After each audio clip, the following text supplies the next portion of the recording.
In Jordan, officials and experts are now claiming that Hamas is inciting its citizens against the state. Well, Jordan is joining the U.S. in its calls against an Israeli invasion of Rafah. That's a city in southern Gaza. In the last hour, Jordan has announced it will recall its ambassador to Israel. And the U.S. will respond to the drone attack in Jordan that killed 3 U.S. service members and wounded nearly 3 dozen more. Jordan shot down the Iranian drones and missiles.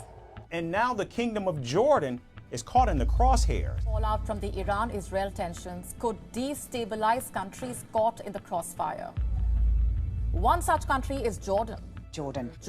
In Jordan, a Muslim Arab nation. When it comes to world affairs, nobody wants to cross the Jordan. I'm Laura Gearhart, and this is my case study video on the country of Jordan.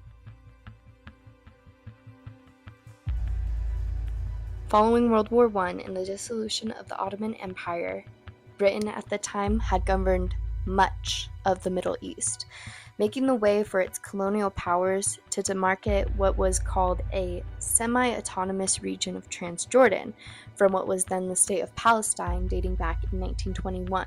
This recognized Abdullah I from the Hashemite family as the very first leader of the new country of Jordan. Jordan gained its independence decades later in 1946, becoming the Hashemite Kingdom of Jordan. Having 4 kings, I'd like to begin with 1953's rule of King Hussein that ended in 1999. King Hussein's rule, reigning from these years, successfully navigated competing pressures from major powers in various Arab states, Israel, Palestinian militants, and which led to a brief civil war in 1970 against the Palestinian militants known as Black September. This ended in King Hussein's ouster of these militants from Jordan during that time. Since gaining independence, it's also notable how much Jordan's borders have evolved.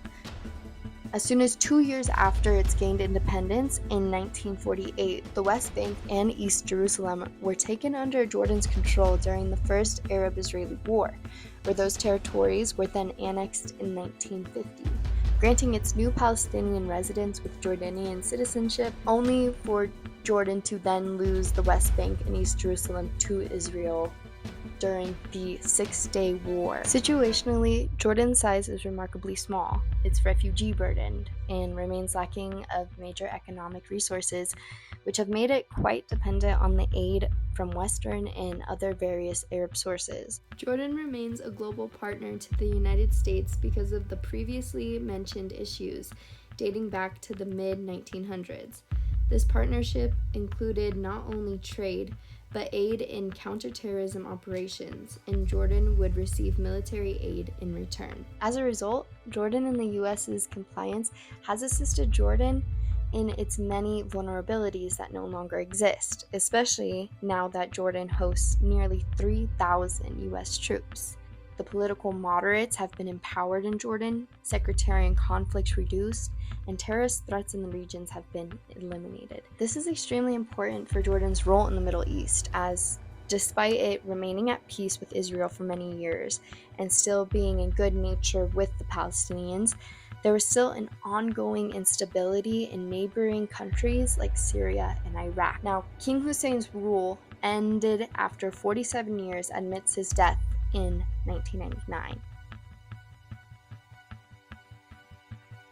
He was then succeeded by his eldest son, Abdullah II, who remains the current king to this day at age 62. However, King Abdullah II's reign has contended with a series of challenges, such as events from the Arab Spring influx of refugees from neighboring states, a continuous weakening of the economy, and the effects Jordan is still facing from the transpiring Israel-Hamas conflict occurring in recent October 2023 that continues to intensify as we speak.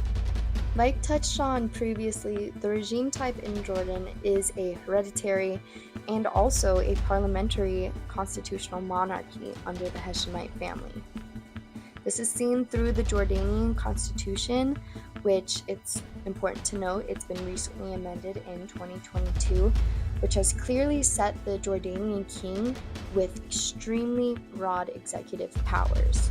Such powers are invested in the appointments of much of the official Jordanian government, For example, the Crown Prince, senior military leaders, justices of the Constitutional Court, and many others that the country's constitution has allowed the king power in granting. The role of prime minister is also extremely important to the political system in Jordan, hence it being the power vested in the monarch to appoint, dismiss, and also approve of the resignation of the Jordanian prime minister. While this regime does dictate a lot of the power to the executive branch in Jordan, the rest of the political system follows with what coincides with Jordan's legislative and judicial branches. You see, the legislative branch has had its independence kind of curtailed by factors such as the legal system, as majority of the power, like we've continuously said, is truly vested within the monarchy, and also through the electoral laws in place that are designed to gerrymander the elections, producing pro-palace majorities. However, on the contrary, the Jordanian constitution provides an independent judiciary, as in Article 97 it reads, "Judges are independent, and in the exercise of their judicial functions they are subject to no authority other than that of the law." Apart from the legal system in Jordan, Jordan's population and society equally plays a huge role as to why Jordan is still seen as stable. Jordan's geography has a lot to do with the nation of Jordan's diverse population, which is often affected by the net migration rate. Such differences in ethnic groups aside from Jordanians consist of Syrians, Palestinians, Egyptians, Iraqis, and a small percentage of others. There's a high influx of migrants accounted for in Jordan's population, with the net migration rate showing there to be an estimated 11 migrants to every 1,000 Jordanian members of the population. With the different ethnicities and high percentage of migration Jordan faces, the religious diversity truly speaks for itself. The most practiced religion in Jordan is Muslim, practiced by an outstanding 97.1% of the population, with the rest of the population generating the lower percentages that represent Christianity at 2.1% of the population, Buddhism at 0.4%, and so on. However, when looking at this population I have here provided from the World Factbook in their article on Jordan, it does show a population pyramid that's more triangular. It is representative of the young population in Jordan, which we see with the wide base. These numbers for the younger men and women exceed 35% of the population compared to the older population, where we move up the pyramid and we see that the top starts to thin out. The elderly are less than 5% of the population seen.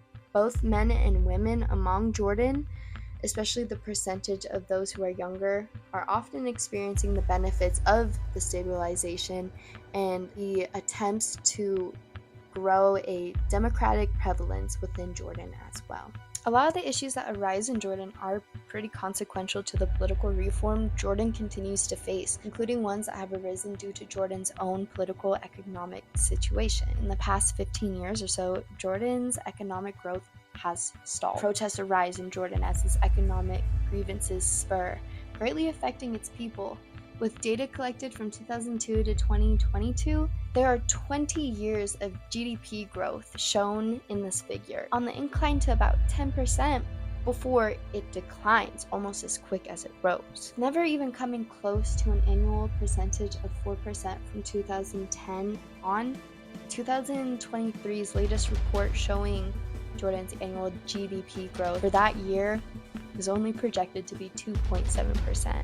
While the country has proven to remarkably remain stable and have access to international capital markets through its monetary and fiscal policies, economists point out their concerns about Jordan's sovereign debt load, which rose to an astonishing 108% in 2022.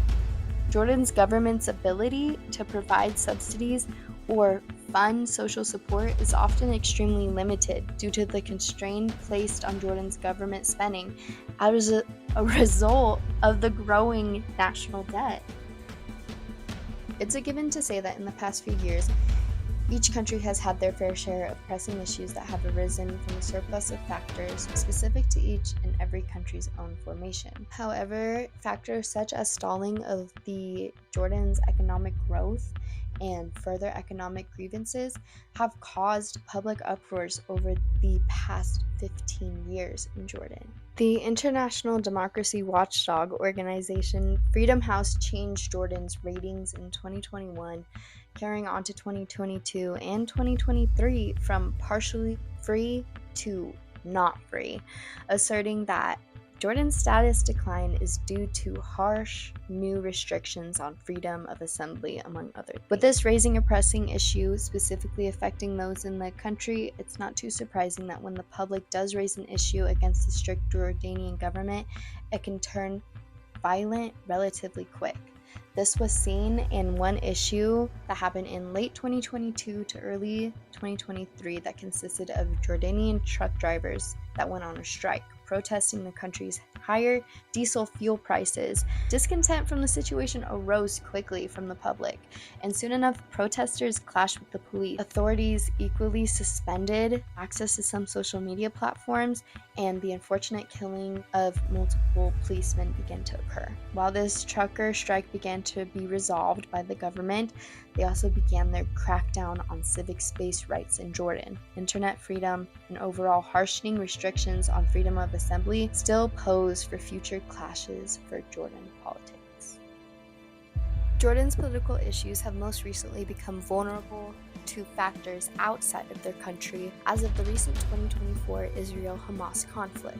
Jordan's stability within its foreign relations with both Israel and the Palestinians rely on its ability to stay out of the fray and absolutely not side with either combatant. Jordan's position with both countries has remained stable, but now with sharing a border with the West Bank and Israel amidst the ongoing war, it is feared by Jordan that the war could spill over into the country, specifically causing concern for the potential influx of Palestinian refugees, which Jordan has already openly stated it will not be accepting. The April 14th attack from Iran on Israel as a result of an alleged Israeli air attack in Syria has furthered more fear throughout the Middle East.